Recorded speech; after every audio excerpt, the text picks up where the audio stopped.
Otep à tous. Bienvenue frères et sœurs.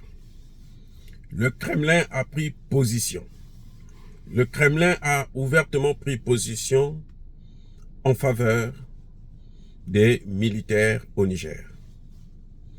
Le Kremlin, la Russie, par la voix de la directrice d'information, porte-parole du ministère des Affaires étrangères russe, Madame Maria Zakharova, elle dit qu'il ne devrait pas avoir une ingérence dans les affaires intérieures des États souverains. Je vous avais déjà dit, ça c'est ma thèse. C'est ma thèse de doctorat et je sais très bien, un cas comme celui-là, la CEDEAO n'a pas le droit d'intervenir si elle n'a pas l'accord du Conseil de sécurité de l'ONU. C'est le seul, ou plutôt c'est la seule institution, le seul organe qui a le droit de donner, d'autoriser ou d'intervenir. Donc toute intervention au Niger serait contraire à la charte de l'ONU.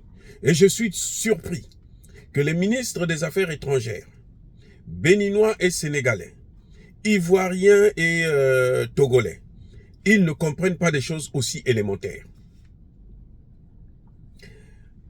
Moscou dit tout simplement que pour régler cette affaire, il faut une conférence de paix internationale qui va regrouper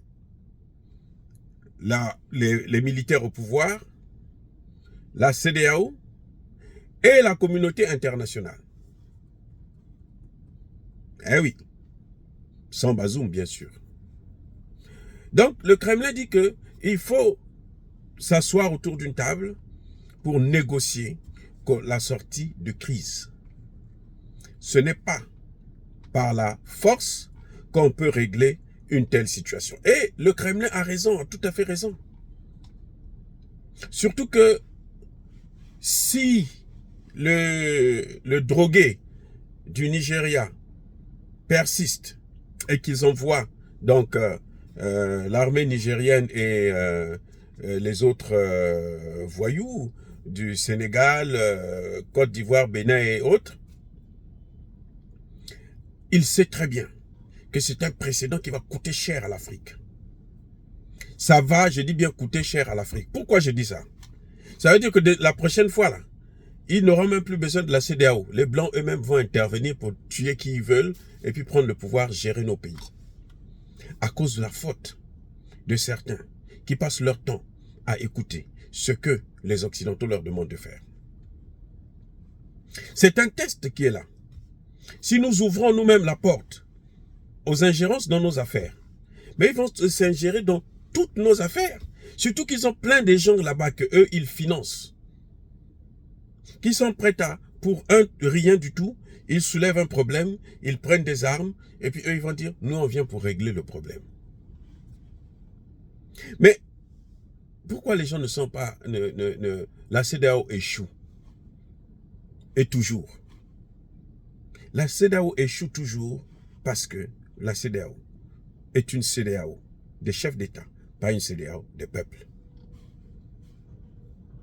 Bref, en tout cas, le Kremlin a été clair, il a pris position. Donc toute intervention militaire va opposer directement l'OTAN et la Russie sur le sol africain. Mais qu'ils sachent que toute intervention militaire, la première victime de cette intervention sera Bazoum lui-même. Je ne suis pas sûr que les militaires qui vont se voir attaquer vont laisser Bazoum en vie. Mais je connais, parce que on le voit, ils ont déjà montré la preuve. Le Nigeria a coupé l'électricité, eux ils ont coupé l'électricité chez Bazoum. Donc Bazoum aussi n'a pas d'électricité. Et j'espère qu'on va le laisser comme ça tout le temps, jusqu'à ce que la crise là soit terminée. Mais c'est une bonne chose aussi que le Nigeria puisse couper l'électricité au Niger. Ça va motiver les autorités là, à savoir qu'il ne faut pas compter sur les présidents voyous d'Afrique, notamment ceux-là du Nigeria, du Ghana, de Côte d'Ivoire, Sénégal. Voilà la leçon qu'il faut tirer. Et je salue la position de la Russie et je suis tout à fait d'accord avec eux que la meilleure solution, c'est de négocier. Mais le retour de Bazoum ne pourra plus jamais se faire. Parce que de toutes les façons, si Bazoum revient, il a besoin d'une armée. Il ne peut pas compter sur l'armée étrangère. Et j'espère que, avant de négocier même la libération de Bazoum, il faudrait que les armées qui sont installées sur le sol puissent partir. Dire cela, c'est inciter à la haine ou à la violence? Non. Yaba, colère, Yamalembe. Encore une fois de plus, bien-aimés frères et sœurs, soyez bénis, abondamment bénis par le Dieu des Kémites et par nos ancêtres angélisés. Mais que tous ceux qui persécutent le continent africain le pillent et le déstabilisent, qu'ils soient noirs, blancs, chinois, arabes, indiens, qui qu'ils soient maudits, punis, foudroyés, neutralisés, effacés, écrasés par ce Dieu des Kémites et par nos ancêtres angélisés.